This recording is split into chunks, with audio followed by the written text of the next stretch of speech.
Hello and welcome to another episode of Frame and Reference. I'm your host, Kenny McMillan, and today I have the absolute pleasure of speaking with Neal Broffman, who is a documentarian who has done and gone and covered nearly every important, the Gulf War, the fall of the Soviet Union, all kinds of stuff. And he's a multi-talented individual, director, producer, videographer.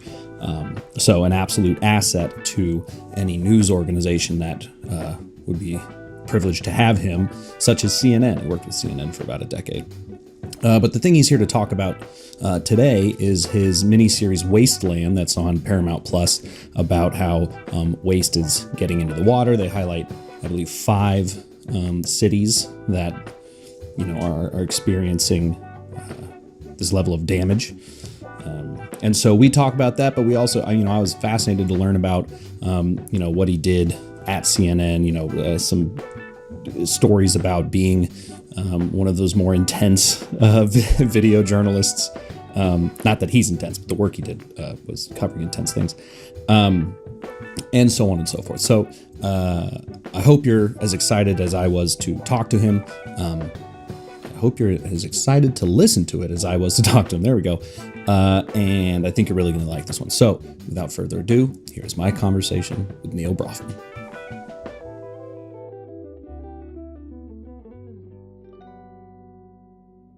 But as you probably saw, the way we start all these is just simply by asking like how you got your creative juices flowing. Not necessarily how did you get here, but when were you always creative? Did you go through a lot of DPs and somehow like start as engineers or architects and then become DPs? Yeah, it's funny how many I know that were actually engineers in college and and like lawyers who become painters. My father was a photographer, and I grew up in his darkroom.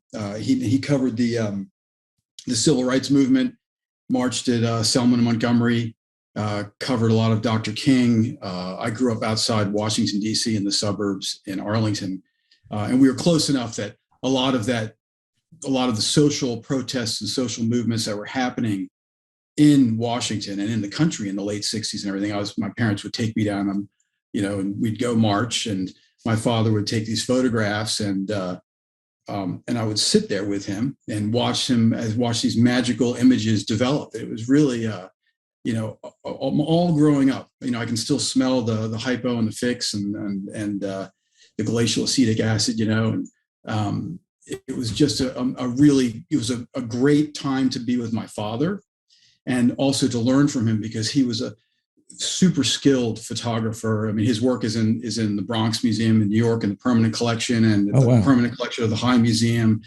It's been in lots of publications. So he taught me a lot about, from a little kid, I was always, the decisive moment, and his hero photographers, Eugene Smith and Bresson and Robert Capa. And so along with that, there was this social conscience that he was instilling in me. And so I always felt this kind of, a desire to do something with photography and moving in sort of that direction. And as a kid, I had a little Super 8 film camera, and we try to make science fiction movies and throw Star Trek models up in the air, and develop, have the film develop and watch them. And so I was always around. It was mostly still photography. And then, and when I went to college, I didn't study film or photography. I was an English major. And when I finished college, I started getting more interested in video. And I got a job working at a little post-production house in Northern Virginia, and then ended up working for USA Today. They had a TV show as a sound guy in the studio. And then what really, really charged me and changed my life was I got a job working for CNN in their London bureau. And I moved to London. They hired me as an editor sound tech, and that was the job title. So CNN, the sound guy would go out into the field, right? And we'd shoot the stories and everything, and I would do the sound, and then we'd go back and to wherever we were. Either if we were on location somewhere, we'd go back to the hotel, to the workspace, or back to the CNN bureau in London. And then I would edit. And as I was editing, I was learning that it'd be better off if I was filming, because I had this kind of, now I know what I need to do these things. And so I was really fortunate, because everyone, it was when CNN at that time, when people were working for CNN, everyone was encouraged and almost required to do pretty much everything. And so I could, whenever I wanted, pick up the camera and take it out and shoot beauty shots around London, or go shoot a story. And so I was teaching myself. I spent hours watching other people as they were creating stories and shooting these news stories and features, mostly features. And so I became a cameraman at CNN. And through that experience, I was working with cameras every single day, and I just loved it. And we started going to, I was covered the Gulf War, covered the war in Bosnia, covered the first elections in South Africa, covered pretty much any major event you can think of in a 10-year period. I moved to Russia. I was lived in Moscow for 3 years as a cameraman in the bureau there. And so it was always it just became part of who I was. And I sort of my viewpoint changed as we were going through those years. But I'll stop and let you ask something else. If there's anything I want to just keep going. And it's funny is I had no, just 8. I just had a conversation with Stephen Gaynor, who's the head of he runs the ASC Museum. Mm-hmm. And my second question came at the hour 30 mark. Yeah. So you can, enough about me. He set the tone. Yeah. No, but there was a few things I wanted to touch on, and one, so it sounds like you were drawn a lot to documentary, or let's say documentary style photographers early on, and then it probably especially going on. What, it's fascinating because you always hear about in reference to cinematography, these photographers who are not staging lighting, they're not doing traditionally what we would think of as traditional cinematography. They are people who, street photographers, basically. Mm-hmm. And I was wondering if you kind of expand on why those guys and girls were so influential. You touched on it with the deciding moment. Some people might not know that reference, but and why that influenced so many DPs. That's an interesting question. If you go and look at some of the, early documentary filmmakers, when I say early, I'm talking, 60s and, going back to the early 60s, with D.A. Pennebaker and, Frederick Weissman, and, this observational approach.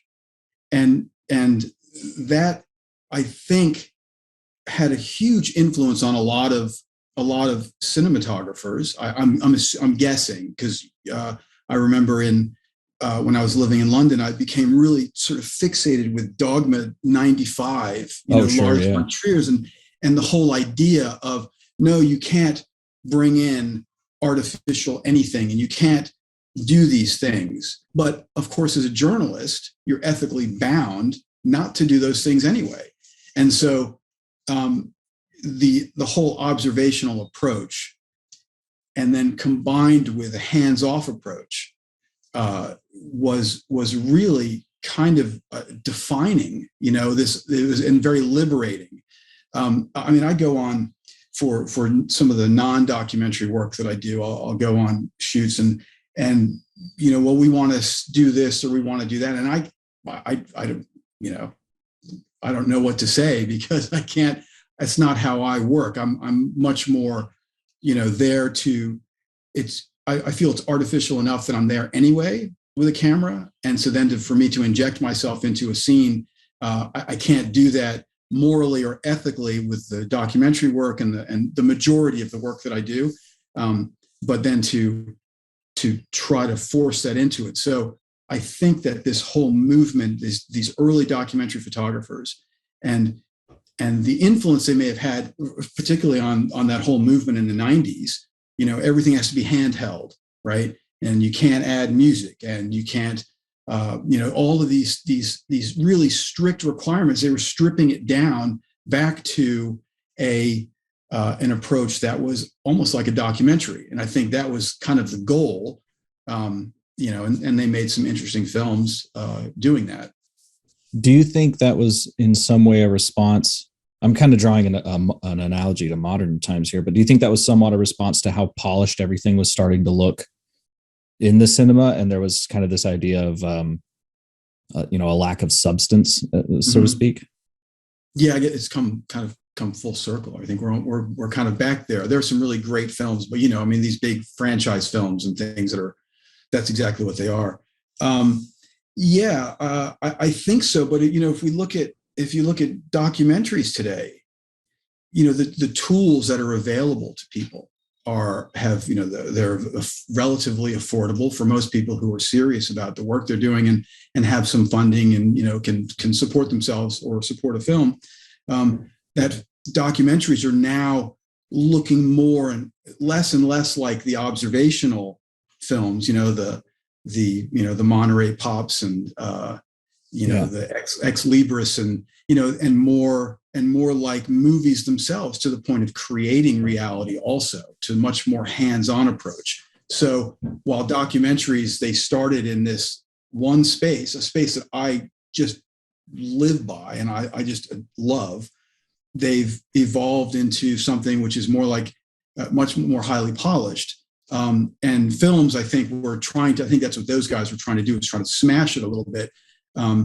But ultimately the power, I think, for the studios, is in the hands of the people who are making the financing. So, right. But you get some really beautiful gems that pop up every now and then that are, wow, that's how'd that get past everybody, Yeah, it's something I've been thinking about a lot recently, and especially having these conversations is like, I guess I'm old enough now where like I can start to see, like, I lived through enough of it that I'm starting to see fashion come back around, whether that be literal fashion or taste in movies and music and that kind of thing. And so I'm trying to wrap my head around where we are at now, analogous to maybe the 70s or the 90s, because those two eras of filmmaking seemed very unique, director centric. Because right now I've seen a lot of people,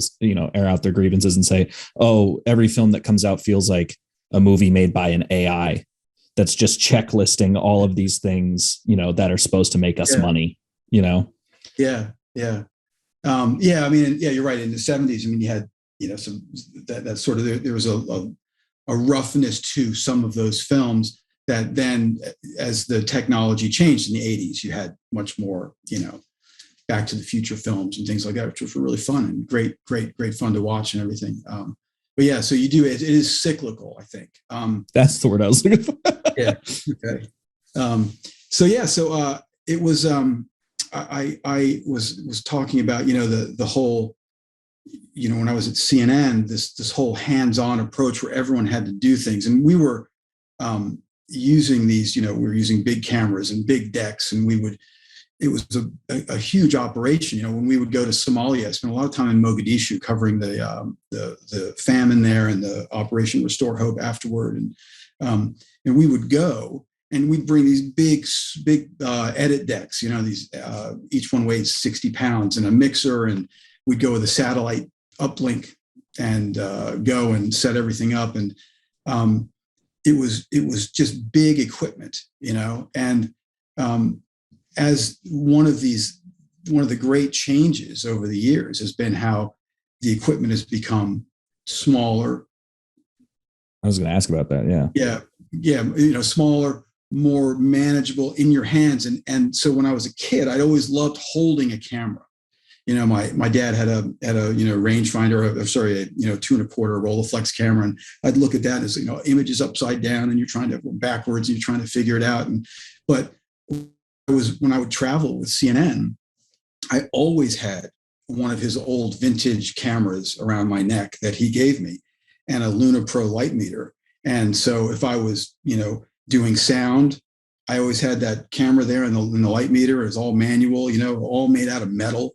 There's a thing in my hand, and I just, it was incredible. And so, 10 years ago or so, things started to get back into that place where the camera is in your hand.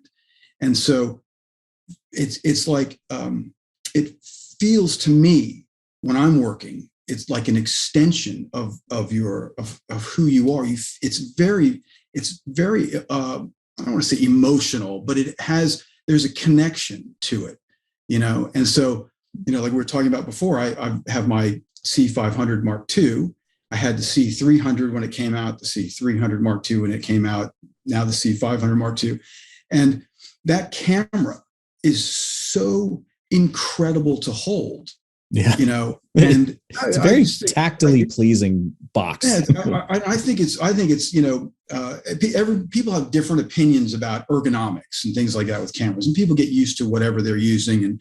But I just kind of attached myself to it and it to me. And so for the first years that I was using it, I would always, it was always just built up, with the lens on it and everything. And that's all I would use. Everything I don't use a shoulder rig or anything like that. As we started, as Elisa Gambino, my producing partner, and my wife, as we started to do more long format and more observational work, I got an easy rig. And so I can 10 hours with that camera on an easy rig, and it's just fantastic. So it really streamlined everything for me. Where it's always there, it's always ready, press the button, I've got everything set up, and I've been using it for so long, it's very second nature to me. So, which is crucial. Anybody who wants to go and create a film, or even take a still photograph, even a still photograph with their cell phone, if the technology gets in the way of the heart and the ability to express yourself, then it becomes an impediment. Yeah. And so being technically fluent with the equipment is pretty crucial. Yeah, that's I've said that. I've shouted that from the rooftops of the place I've been given on ProVideo Coalition. But where it's like nowadays, especially because every camera is so good, you're arguing about 5 to 10% improvement in any given camera. The ergonomics are so crucial, and just like the second. It's like playing drums or driving. Like if you have to think about shifting, it's going to be a horrible experience. But once that's second nature, you can suddenly, you have so much control, and it's more fun, and all that kind of thing. So you're looking, you're looking out, or you're looking, through your viewfinder, but you're not thinking about buttons and things because you know where they are. And you're in this moment. I mean, it's very similar to editing. If you're sitting down in front of your, Premiere Pro, and you're like looking to see how do I do this, or how do I do that? You have to be able to just do it without thinking. And so it's, but it just comes with doing it. Yeah. Well, and that was actually, Puget Systems, they make, I have one. Oh, hell yeah. Okay. Yeah. So they lent me one of their higher end rigs. And then I went through the whole process. So they like interviewed me. What are you shooting? What are you editing? Blah, blah, blah. We're going to make a rig specifically for you. They sent it to me, lent it to me for like 3 weeks or something. And I remembered the number one experience I had with that rig was I suddenly didn't hate editing because it was seamless, right? Like everything I wanted to do was immediate. Playback was immediate, full resolution. There was no little hiccup. Like I didn't realize how long waiting for like warp stabilizer to do something, exactly. And you pick up your phone because it's going to take a minute or two. So you're like, what's on Twitter? And then you get out of that flow state. It's the worst. Same thing with cameras. Same thing with, I'm sure sound, although I don't really work with sound, but I'm reminded, I was talking a while back to Kirsten Johnson, camera person, and Dick Johnson is dead. And had a bunch of great documentaries. She's also a journalist. And it was amazing to me because when the 5D came out, I remember my film school was very excited about it because they were like, the look, and the ergonomics. I was like, we can't use that. There's like so many things on a DVX or whatever that allowed you to run audio in, built-in NDs, all this stuff. And then the 5D was annoying as hell to me. And I was like, I don't care if it looks good. It's annoying to use. Didn't they film Portlandia? Wasn't the first season of Portlandia, I think, done on 5Ds? Maybe. I mean, but yeah. And then obviously that episode of House, I just talked to the DP of that show, because he also did Grace and Frankie, also C500 show. But Kirsten Johnson was like, yeah, well, it was nice for me because I was in like war-torn countries and I no longer had a bazooka. I just had a camera and I could film with that and get like the footage that I needed versus drawing way too much attention to herself, you know, with these shoulder mount ENG style things. And I was like, that's a lot more interesting than my perspective. Like, yeah, I'm trying not to get shot. It's like, okay, yeah, that's a good reason to want to use that. Yeah. I mean, it was tough. You know, I had a 5D when they first came out. I mean, when people were starting to use them for film production work, and you know, it was an effort to do it. And so then when the C300 came out, it was like, okay, now we're going into this really serious place, and it was it's just amazing. Yeah. When kind of going back to the photo stuff, I've talked to a lot of DPs who started, you know, as darkroom rats, as I got to do it in college, but you know, it wasn't really part of my coming up or whatever. What about the darkroom? What did the darkroom teach you about cinematography? Because everyone has an interesting answer. I had a darkroom here when my father passed away in '92, and when Elise and I moved from Russia back to the States, I moved the darkroom from the house where I grew up in Virginia. I live in Atlanta, so I moved it here and put it down in my basement. And I hadn't done a lot of darkroom work in a couple of years. And going back into it, the thing that is amazing to me is, first of all, when it's dark and you're rolling the film. Okay, so that's one thing that sort of you're in your own mind, and you have to stay very calm. You know, you can't rush things because you can hear the crinkling of the film if it's not on the spool correctly. So it taught me to sort of just take a deep breath. You know, I can't film something if I'm freaking out about, if I'm missing something. Oh my God, there's so much going on. I can only get what I can get. And working in the darkroom, you have to be very patient with your developing. And then if you're doing your prints are, okay, I need to, you know, work on this area of the print a little bit. I have to burn this in a little bit here. I have to do a little dodging here. You know, the little tricks, you know, warm up the developer as you're on your paper, and physically put your fingers on it and do these things to work with the image. That, and looking at your image through the enlarger onto your easel. And as you're, you know, on the easel has 4 sides, right? So you go this way and this way. And as you're cropping and framing, okay, so not every image is a full frame image, because not everyone can take a full frame image anyway. And most people don't see it when they take the picture anyway, because some is missing. So, you know, so cropping, how do you crop your image? And that teaches you how to, when you're out filming, and also editing. So there's a very similar process that goes on, I think, in actually creating a still image, to working with a film camera, and to editing the you know, your final product, what you're doing. I mean, because you can do really creative cropping in your, you know, with your film, with your video, you know, and use parts of the screen. You know, if you have your screen as the canvas, then you can use multiple images on screens, you know, and you can do all these things that we see people do. And I think the darkroom helped me a lot with that. And composition. Still photography is really hard. I think still photography is much, much harder than moving images, because you have, 1/60th, 2/50th, 500th, whatever of a second to say everything in an image, and we get 24 frames per second, and it's moving, and, you got context in the edit. Exactly. So no, I think that one does inform the other, the still photography and the darkroom work.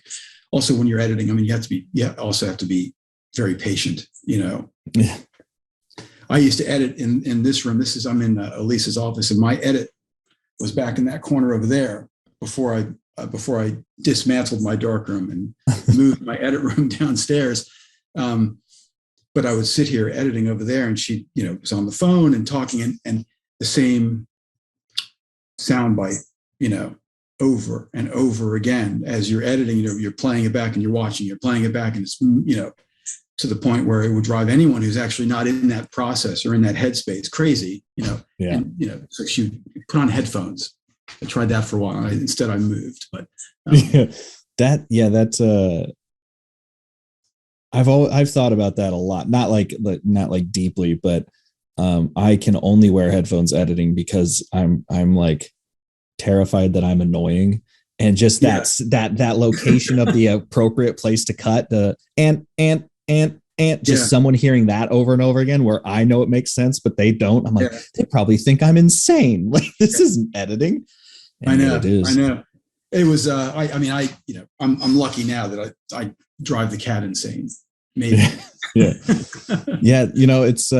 It's funny because I think we might be outside of this now, but for a while there was a lot of people who I think were very stuck on the idea of the image needing to be made in camera, like wholly. And with digital, you're talking about stills. No, video. Video. Okay. Yeah. Where it was any post-processing of any kind was cheating in some way. And I think now that visual effects have become so ubiquitous, I think maybe that's less true, or maybe more true. But I always found it funny because I was like, every photo, every video, every movie you've ever seen has been manipulated heavily. Absolutely. And whether or not you notice is what you're mad at, not if it actually happened, Yeah. No, you're exactly right. Especially with 4K, 6K editing, HD, it happens all the time. Or if you have to incorporate cell phone video, and why does it, or someone else's footage, which it doesn't really look good. Well, how do you distinguish? Well, make it look worse. Right. Really separate it from your footage by distressing it and adding renoiser filters and things like that to make it don't try to make it look better, make it look a little bit worse, because then we know that it's the provenance of it is from its found footage or what have you. Yeah. Well, and like as an example, going back to still images, like the photo that I think a lot of people associate with the decisive moment is that guy like jumping over the ladder in the water and his foot's not quite touching. Yeah, it looks like and I'm sure you've seen it, but there's more image to that. That image was cropped. No, I never. Oh, really? Yeah. The full image is maybe it's ever so slightly wider, and there's just some stuff. There's just a bit of a dirty frame on the left-hand side, and a little bit on the bottom. So he cropped it out. Bresson cropped it out. Yeah. And so it becomes the image. Whereas when it's a little bit wider and you have that dirty frame, it doesn't look as good. It doesn't feel the same. Yeah. And, you can speak to like the ethics of editing, especially when it comes to documentary, but like there needs to be a framing, not a literal framing, but like an emotional, I suppose, framing to every image. You can't there's no visual anarchy. It's not like, what am I trying to say? I find there's an interesting interplay between the avarice of making something and documentary, and like where that line becomes fuzzy, Mm-hmm. Yeah. I mean that you have to, first of all, you have to get the image. So if you have the wrong lens on, especially with documentary work, if you've got your 16 to 35 on, or your a prime lens, a 24 millimeter prime lens, and you're sitting there and you've got something's happening further away and you can't get, but you have to get the image. And so I view that as, if you're not changing, if you're not changing the meaning and you're not injecting yourself into it, I mean, there's nothing wrong with that. If the uncropped version of Henri's photograph had some guy telling him, okay, this is when you take your step, he's like, okay, then we have a stage thing here. And, he's not cropping out the artifice. He's cropping out the barrier between what he sees and what he wants to present. And we all do that. I mean, that's the nature of creating something. Though I'm really super strict about any intervention, though. I really, this is something that I sometimes sound like a broken record, but to create something that isn't there because I feel it should be there.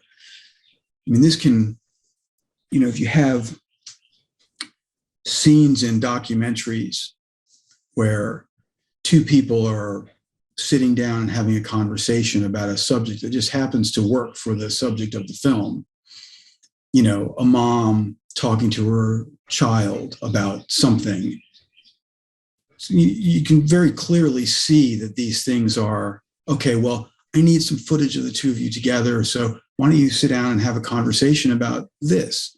By the window. Yeah. Look, I'll tell you a story. I was, when I worked for CNN and when we had moved here to Atlanta, and I was out doing a profile on what's his name? Tom Daschle, who was the majority leader in the Senate, Democrat from South Dakota. And so we went out, and he was just about to ascend to the leadership position. And so I went out and spent 3 days following him around South Dakota. And there was and we had full access to him, like, put my wireless on him and got him doing all these things, and always very fly on the wall, just observing him. And at one point we were driving from one location, from like a beef jerky factory, to someplace else. And there was another camera crew there from a big network. And the guy said, would you mind if I ride with the senator? I want to get some shots inside the car. And I said, sure, yeah, no problem. Daschle's still wearing my wireless mic. I'm in the car, we're in the car following, and we're driving down this, long, flat road, and there's, rural scenes. And the guy, the cameraman, the photographer says to Daschle, says, would you mind, looking out the window and, maybe having a bite of that beef jerky? Or he was setting up this shot of, here's the guy, he's about to be the most powerful man in the Senate, and now he wants a contemplative shot. And he created it. And I mean, things like that are horrifying to me. They happen. And we got to the next location, and the guy, the cameraman, came up to me and said, hey, man, thanks a lot. And I said, sure. I said, you get that nice contemplative shot of him looking out the window? And he looked at me, and he realized that, I heard. And it's just, it's not my role to be the policeman of other people. But, I heard it, so I pointed it out to him. I didn't say anything else, whatever, who cares? In the end, on the news, you're watching. But when you watch the news, when people are watching news, or if you're watching a documentary, it has to be real. And so that's why I love observational film, observational documentaries more than anything. I'm not a huge fan. I watch them for nostalgic reasons of films about music, music stars and entertainers. but when I step back and look, and I do enjoy them, and they're really well put together. I loved Amy. I thought it was just fantastic. The entire film, not a single interview on camera. This is just brilliant. That's no one wants to watch people talking in a film, right? In a documentary. That's how I've always felt. So this film, came out, it's like, oh my God, you never see the person who's doing the talking in any of it. So this observational approach is really super important to me. And when Elise and I, when we made Welcome to Pine Lake, which was a feature documentary that we filmed outside of Atlanta, which is on Paramount Plus, it's about a town outside of Atlanta that was governed exclusively by women. So it's a small city, 750 people, tiny.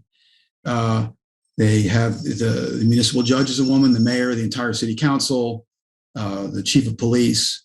They have it all. It's a beautiful little place. And so we spent, a year and a half going out there and filming. And,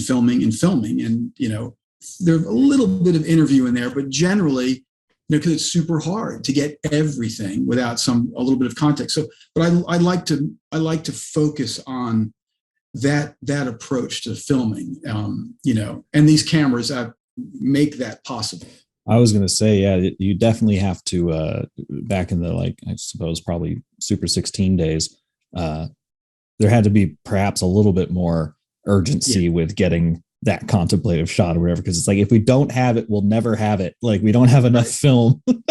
Right. Well, if someone says, go, take your C500 Mark II and go shoot an observational documentary in RAW, so you're going to need some hard drive space.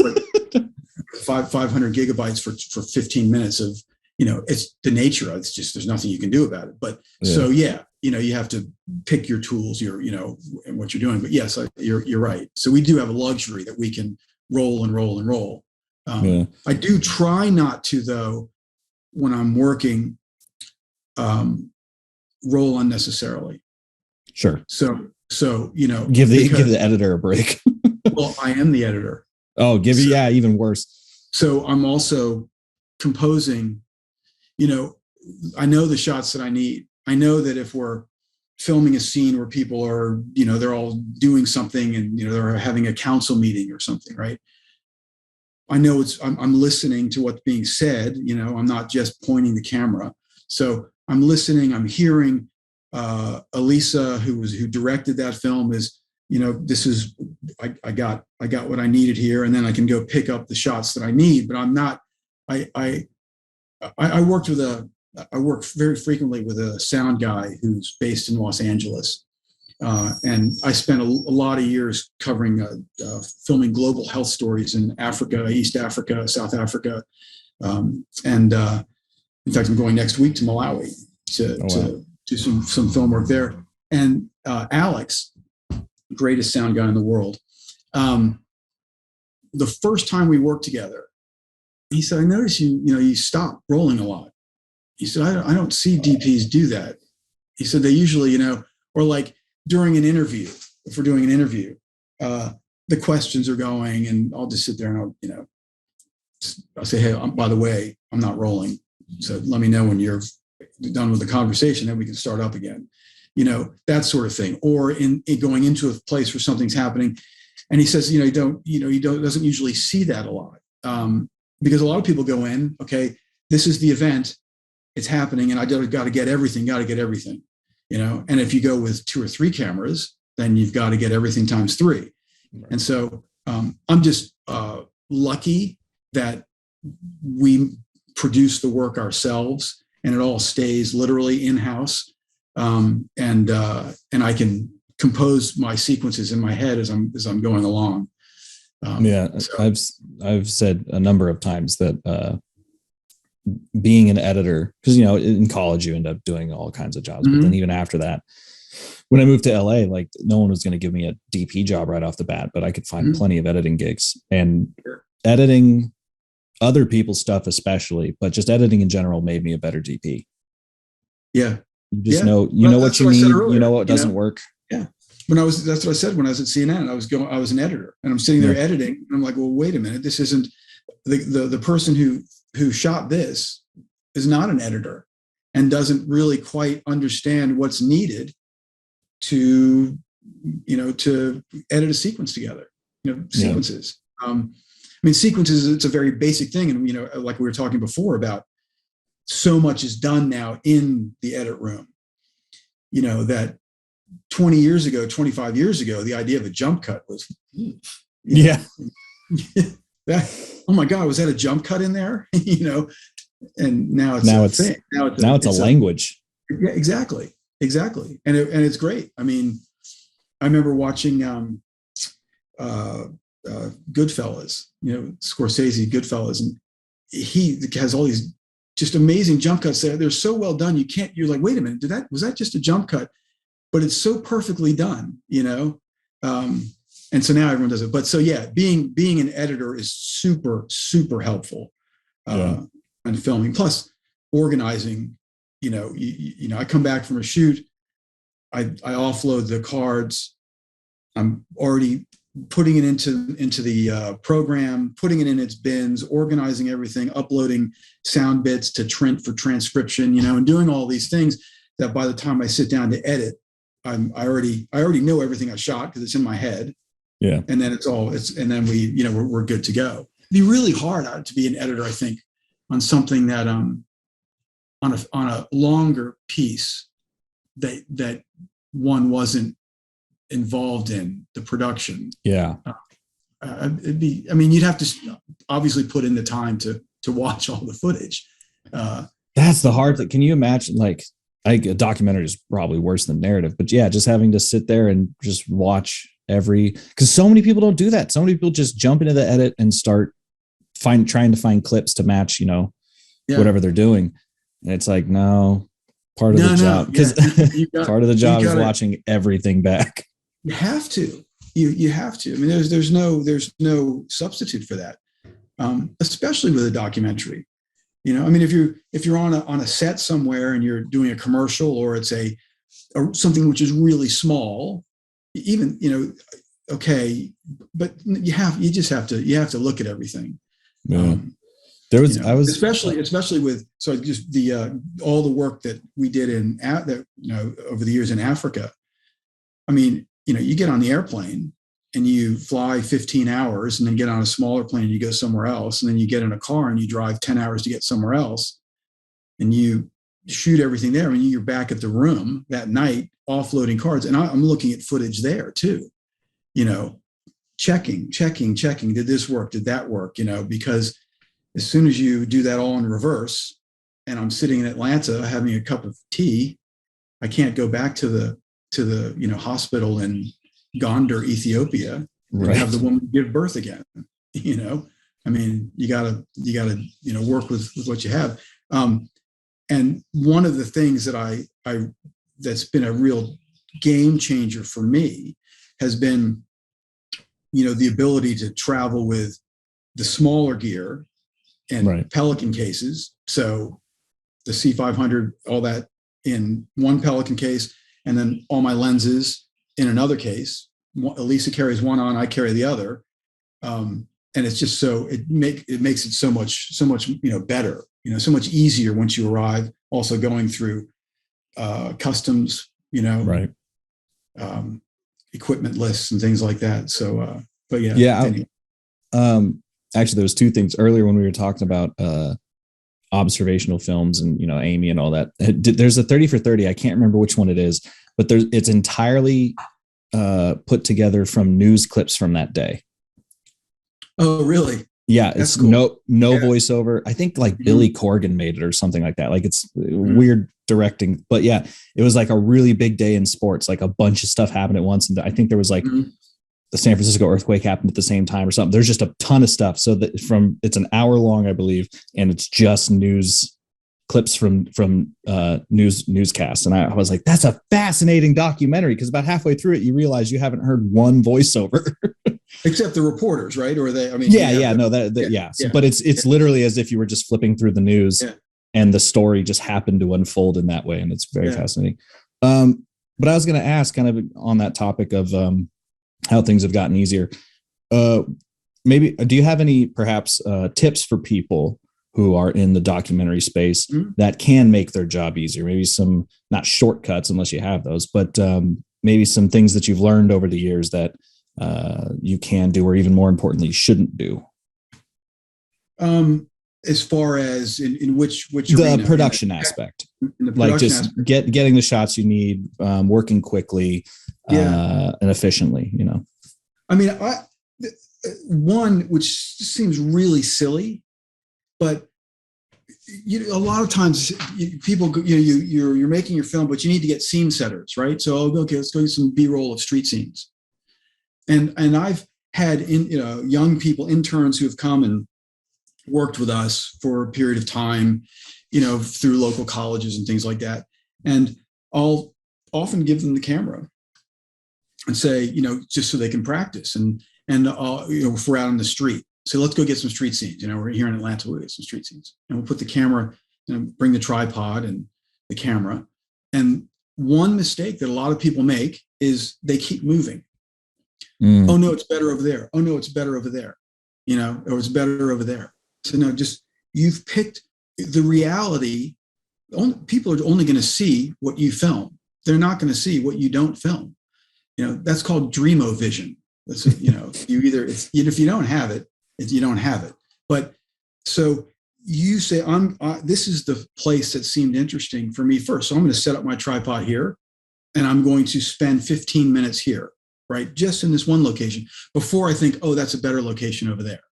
And then you can go and move, I found that's like so invaluable, especially if you're in a hurry. Oh no, again, it's staying focused, staying calm, but being able to get yourself just, this is where I am. And there isn't another camera showing people what they're not seeing, what I'm not seeing, or I'm not. The other one is like going out, and if you have a 2-stage tripod, this is also basic, sounds really basic. A 2-stage tripod, always raise your tripod from the bottom legs first and not the top, because if it's already up and you want to go higher, then you have to reach all the way down to the bottom to then pull the camera up higher. So same thing with C-stands. Yeah. Just start, work your way up from the bottom. Organize, keep the gear organized. I like to put my cameras together before I get to the location. Yeah, I do the same. Because as soon as I get there, then I'm like, I'm here, and now I'm not working. I'm actually doing prep work that I should have done before. But I do, people will show up on shoots and they'll bring their camera and then open it up, and they spend 15 minutes putting it together. Same with audio gear and things like that.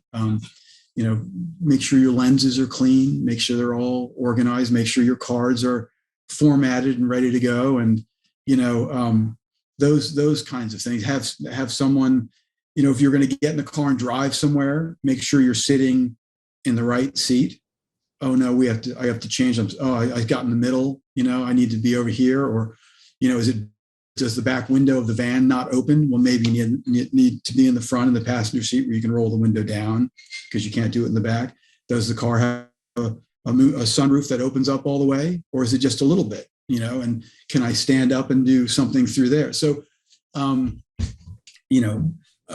forget to, if you're using GoPros, to put a safety leash on it.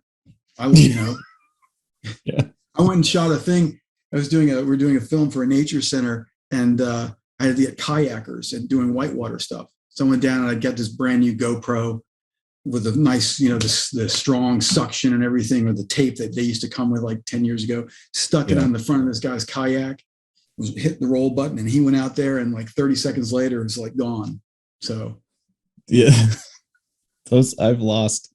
I shouldn't say I've lost, but there's been a lot of, it's funny how those just disappear. Yeah, You'll just be driving somewhere, you park, you look at that, and you're like, oh, we're never finding that again. Don't leave your camera on a tripod and walk away. Yeah. Was the way I shouldn't say the way we were taught that, but the way that was kind of instilled into me naturally was when I learned, I went to a film school before I went to college, and we were shooting 16 millimeter film. So he had that battery pack that sat on your hip. Yeah.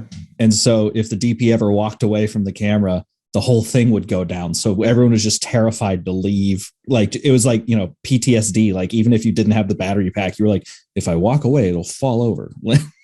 Yeah. No, I remember once when I was in Russia, I was there when Boris Yeltsin was still president. It was right. Actually, sorry, it was right when the Soviet Union was about to disintegrate. And we were doing these live shots on the roof of the CNN bureau across from the Moscow River from the Russian White House and from the Parliament building. And the camera was set up. It was really cold, of course. It's always cold there. And the wind was blowing and no one was there, and the camera blew over. And one of the engineers he was sitting down in the control room, saw the camera had blown over. So he went upstairs, he put it back up. And then he went back downstairs and it fell over again and snapped the lens off the front of the camera. So, geez. So always, make sure your camera's not on your tripod. But a shooting tip, a filming tip is, and this works, I think, really well. Just, a little something to keep in your head when you're going somewhere.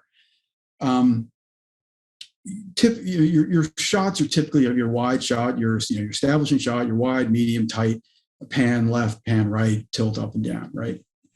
So you can get 3 shots in one if you say, okay, I'm not going to start and get my zoom and then stop, and then I'll get this shot and then I'll get that shot. But if you start from your wide shot, right, and you hold it for enough to use as a wide shot, and then you can, if you do a pan or a push, or if you have a servo or whatever, then you have an establishing shot, you have a push, so you start building multiple shots into a single move without having 3 separate shots. So the editor then can pick it up in any place they want to. So getting multiple things. So being a lot of it comes down to being efficient and being super careful, and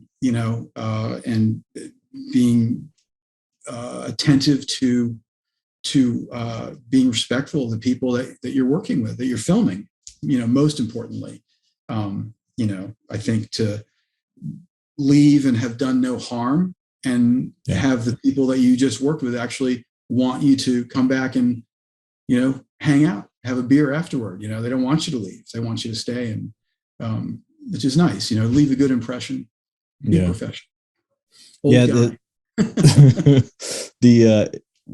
Talking about getting shots and stuff and like leaving enough for your editor, I find a piece of advice I'll often give like people starting is have that runtime counter, like watch it, because what you think is a long take is probably like 3 seconds, and then you're going to get in the edit and be furious with yourself that you didn't give yourself enough head and tail to work with the clip. Like 10 seconds feels like an eternity. And I'll count in my head. I mean, the series that we just finished, we did a 4-part series that we were hired to produce for Wasteland, right? Yeah, Wasteland for CBS, and it's on Paramount Plus. I wanted to have these each episode was it's all about waste infrastructure in the U.S. We filmed in Iowa, one's in Mount Vernon, New York, one's in Lowndes County, Alabama, and one is down in Lee County, Florida, where Fort Myers is. And each one is about crumbling or failing infrastructure related to climate change, right? Okay, so I digress. I wanted to have a really beautiful closing shot at the end of each one. And so what you just said, watch the counter, okay? Because the credits are going to go. I don't know how long the credits are going to be. And, you don't know when you're going to actually, like I found myself, oh my God, this is my closing shot, in Florida, this beautiful scene. Or in Alabama, it was in a woman's backyard with a straight pipe that she has no septic system, and a straight pipe that goes straight into the field behind her house. But it was just the most beautiful composition, and I didn't have that Wasteland I filmed almost 100, aside from the interviews, 100% handheld. And I was handheld on these shots. And so, in fact, the beauty of the image stabilizer. I was just about to ask, were you using the EIS? C500 and the Mark II is just phenomenal. That combined with the image stabilizer on the Canon lens, right? Because they work together. So I'm holding it, but not moving and staying in one place. It's one thing if you're moving with the sort of the ballet of how people move. How people move, instinctively, right? But just a landscape shot that you want to hold for like a minute and a half in your hands, So it's a little tired. So then it feels like 5 minutes. But so to your point about the counter, when I'm doing shots like that, I'm literally counting, and even still, I say, okay, I'm going to count to 150. Right. And even still, I go and look at the shot, like, just another 10 seconds. Why didn't I do, just a little bit more? That's an excellent tip. Yeah. For going handheld with this camera, because I have like a bright tangerine cage, I have the rails sticking out the back. And then I have what is sold as a shoulder pad, angled up. So it's like a chest pad, and I'll just jam that into my chest, and you can end up holding that with that soft pad there for a decent amount of time, Yeah. I wanted to know how, because we kind of danced around the issue a bunch, but how do you, and maybe how should people, in your estimation, train their eye for good composition? I mean, I know it's like a wild question because it's kind of central to image making. Rule of thirds is like everywhere. It's everywhere, and so that's kind of that's the first place to start, I think, and if you have that ingrained, and for anyone watching doesn't, rule of thirds is you divide your screen up into thirds, vertically and horizontally, and you keep things in the third and try to avoid the middle third unless there's balance on the left and right and left. So, working and placing things in those things to get that feeling. I mean, that's a must, I think, to understand composition. And then when you have that if that's ingrained in you, you look at things and, through your viewfinder, you're looking at the world that way. And if something doesn't feel right, it doesn't feel right. Now, some people like to make people feel uncomfortable on purpose, and so they avoid that. I did a film, a half-hour short doc on Martin Parr. I don't know if you're familiar with Martin Parr. No. He's a British photographer. He was the first photographer ever admitted to Magnum, the premier photo agency, who filmed exclusively in color and flash. Oh, because Magnum was very black and white. Magnum was all, that was Bresson and Robert Capa, all about black and white documentary photography, famines, wars, human suffering and triumph, and that sort of very serious. And Martin Parr comes along, and as he says, he thinks that there's, you can find the front lines at the grocery store. So, but I spent a lot of time with him. And he doesn't follow these. His are very, you look at his images and so much is going on in the backgrounds and things. They're a real challenge. He's an amazing photographer. It's really interesting work. But he's one who, he understands exactly what he's doing. His composition is his view. He's able to achieve it. But if one is just beginning, I think you have to have an understanding of classical composition, to at least fix an image, right? To make it easier to clean up a dirty edge or something, or to, this feels better than that. Why does that framing feel better than this one? Well, because that's what painting, was, right? Until now, whatever. So I think that's a really important place to start.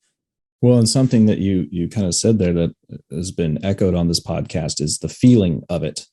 Something that, because this podcast is halfway supposed to be educational, and I think one of the things that people can get caught up in is trying to learn, especially now that information is so available.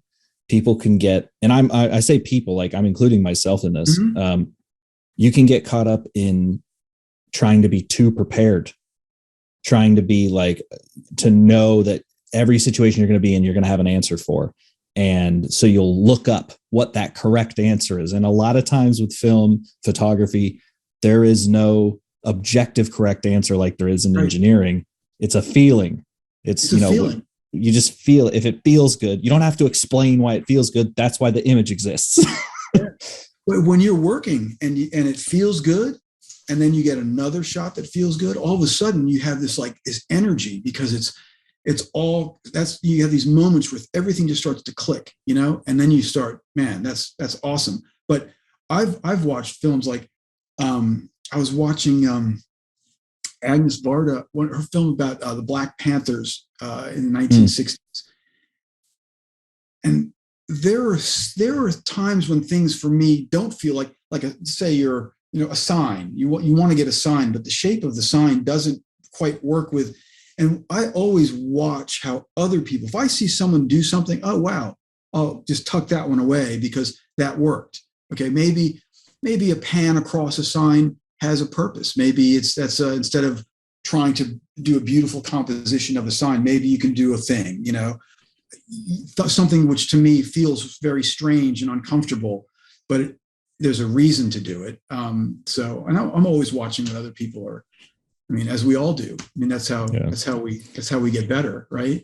It's funny how you mentioned the sign, because I'm I try to avoid compulsive filmmaking, but anytime I have to film a street sign, like a you know, whatever avenue, I always tend to find like a background element and do the hip dolly counter move every time. For some reason, that's my go-to. It's like, you could set your watch to it. I need to stop doing that. No, I know. We repeat ourselves. We repeat ourselves all the time because it works and it feels good. You know, It feels good.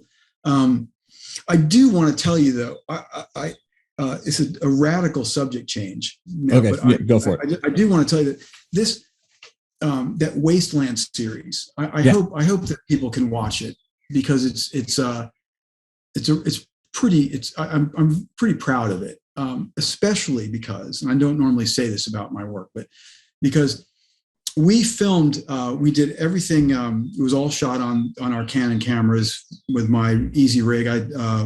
Another guy with me, Rich, who was doing on the second camera for interviews and things, and some of the B-roll. And you guys were on L series glass?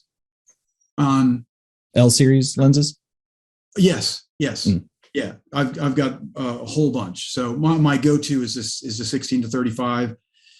It's almost always, it's because for documentary work, it's especially with the full frame on the C500.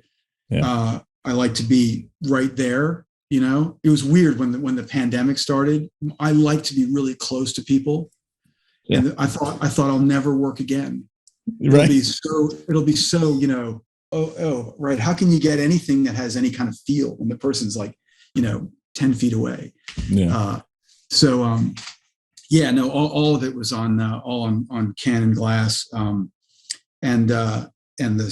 Rich had the C300 Mark II. And I was able to work Mark II or Mark III? The C300, he has the new one, the latest Mark III. Three. Yeah. And it worked great with as a camera that would cut in with the 500. And he went out with a shoulder rig at the beginning, and he saw how I was working with the Easy Rig, and like went and got one, and then we were like in sync. The guy, he's an awesome photographer. But the series, the episode that we did in Mount Vernon, New York, was Mount Vernon is a little city north of the Bronx, and they have crumbling sewage infrastructure. It's 100 years old. And the Department of Public Works, they have a team of people there. They spend all day long, every day, driving, mitigating emergencies, sewage backing up into homes and businesses. And that the city has been trying for years to get the state of New York to get funding to fix this, because it's a disaster. Right. And so we did our episode of Wasteland on Mount Vernon, and the mayor opened the doors of the city to us, and we spent all our days with the Department of Public Works guys and Damani Bush, who's the commissioner of Department of Public Works. Wherever they went, we just went with them, and we told this story. And it's been on Paramount Plus for a few weeks, so about end of February, I believe. And last Friday, Kathy Hochul, who's the governor of New York, held a press conference in Mount Vernon with the mayor and announced a $150 million grant to the city to repair the infrastructure, and the mayor cited the film. Wow. Said, wait, if you haven't seen Wasteland, please go watch it. 30-minute documentary. And we spoke with her afterward. She had sent the film to the mayor's office and said, you have to watch this film. And the mayor, and so the governor's office, and the governor watched it, and they got the money. And the mayor talks about the power of this of being able to show someone.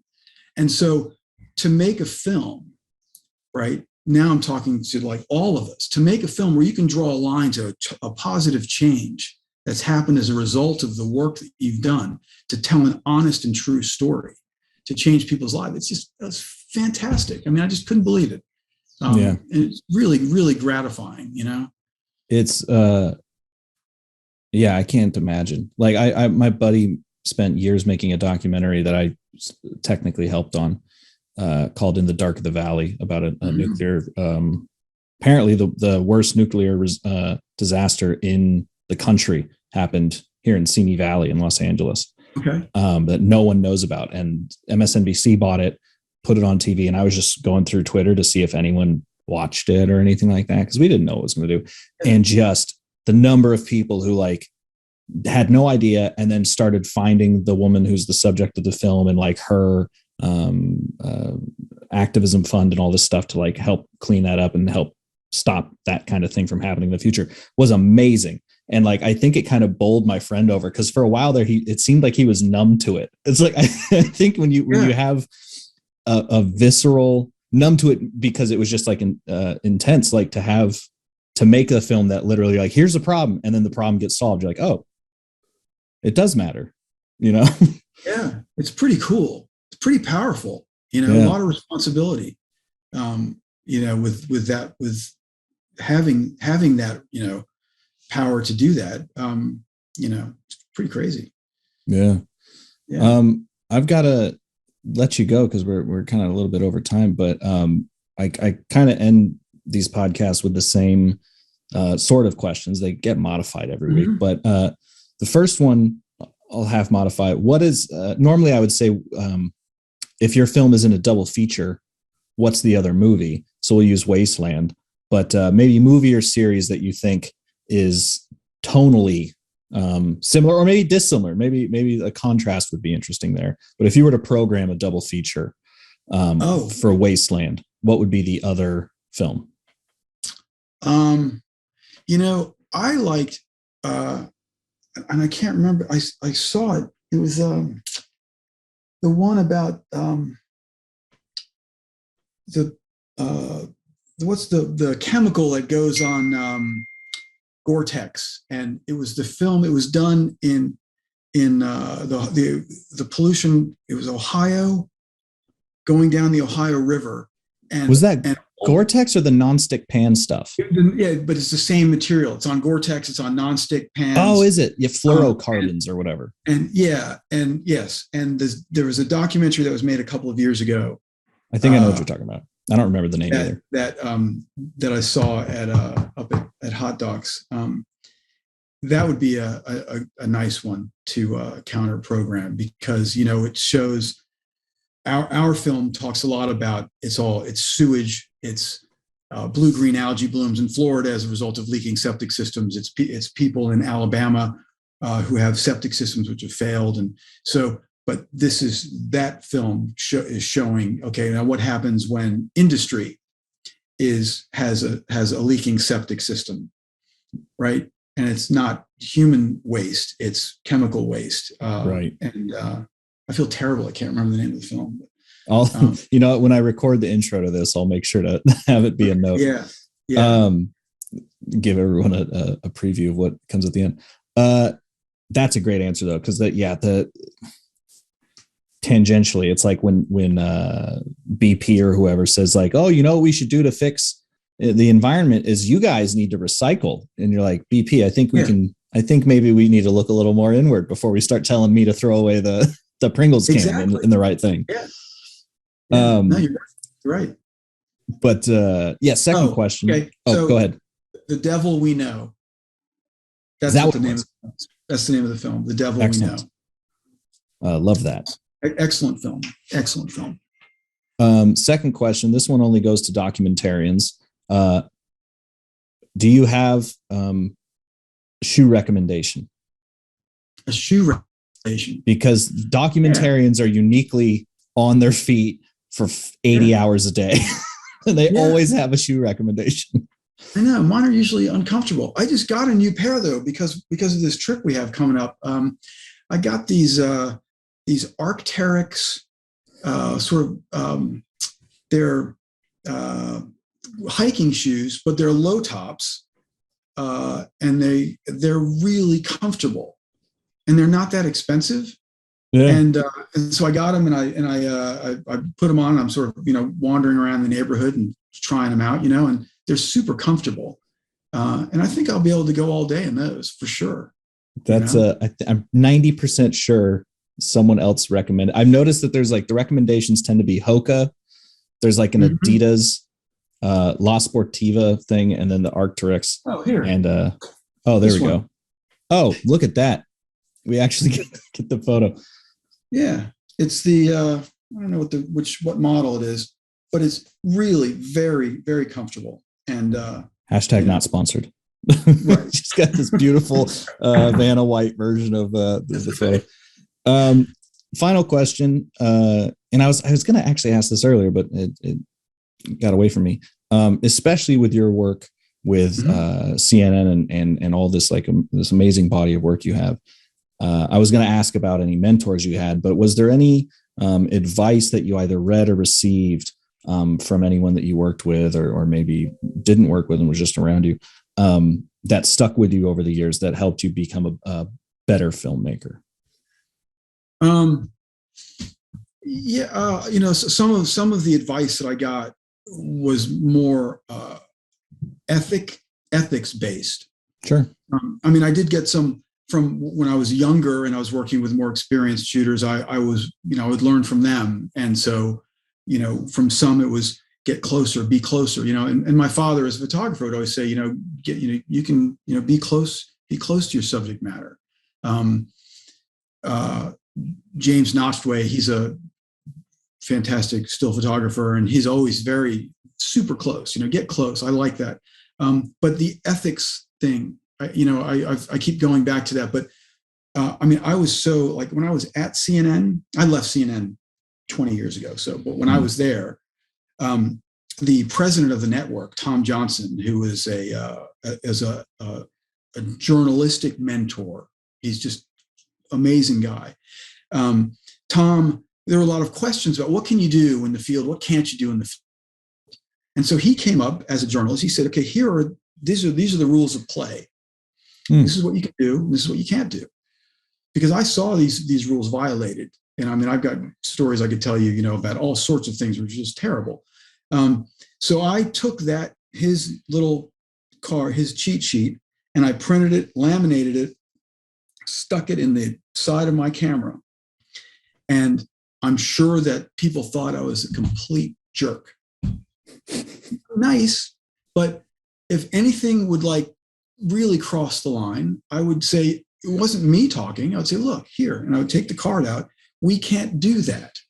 Right. And so the takeaway was have a set of core principles, because that's the most important thing. And to, when you're working,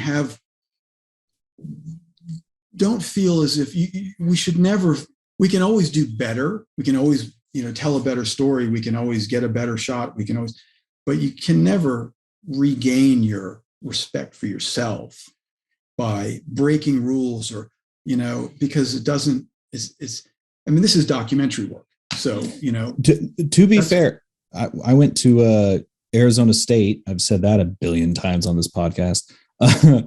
And the film school at the time was brand new. And so it wasn't really, apparently it's dope now, but at the time it was kind of rough around the edges. But the guy who, F. Miguel Valenti was his name, really rad guy, ran the program. And they said, and I agree, it was ethics-based film education.